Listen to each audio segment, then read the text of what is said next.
So DJI have just updated the Avata 2 with the latest firmware. Their numbering's a little bit finicky, but this is the update that finishes with 0300, and it does introduce a couple of new features that I want to explain to you, along with bug fixes as well.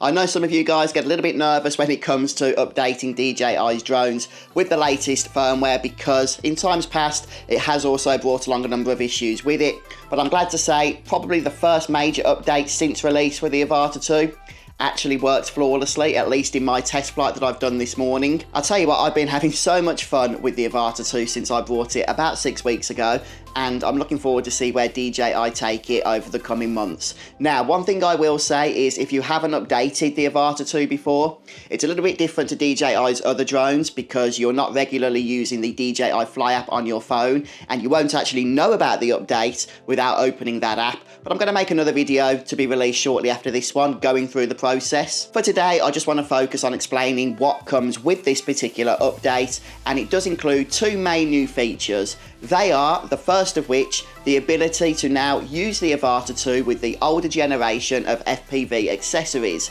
So this includes the Motion 2 controller, the FPV 2 controller, and also the Goggles version 2 as well.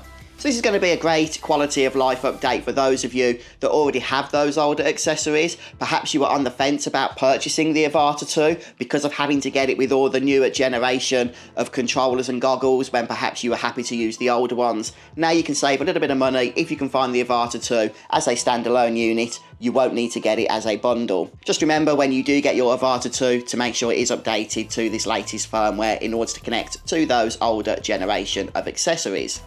And the second update here, perhaps more relevant to many of us, is the fact you can now record video with the Avata 2 at 100 frames per second in 4K resolution. So before this update, the Avata 2 was limited to 60 frames per second at this resolution. So the fact this has now been increased is going to give you the opportunity to capture some absolute cracking cinematic slow motion shots as part of your footage. Especially because 25 frames per second is a pretty common standard for outputted cinematic video. Being able to capture at 100 frames per second, which is a nice multiple of 4 of that 25, just gives you so much flexibility in editing, makes life a whole lot easier.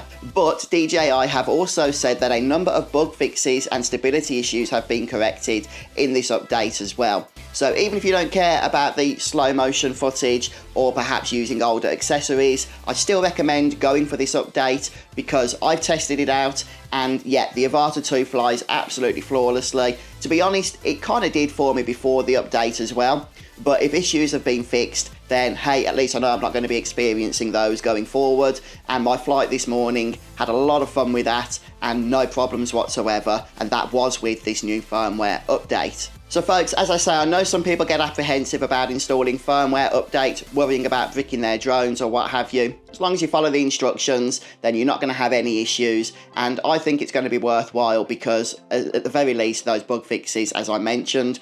But have you been flying the Avata 2? If so, how have you found your experience so far? Thanks for checking out the video, hope this helped, I'll catch you next time.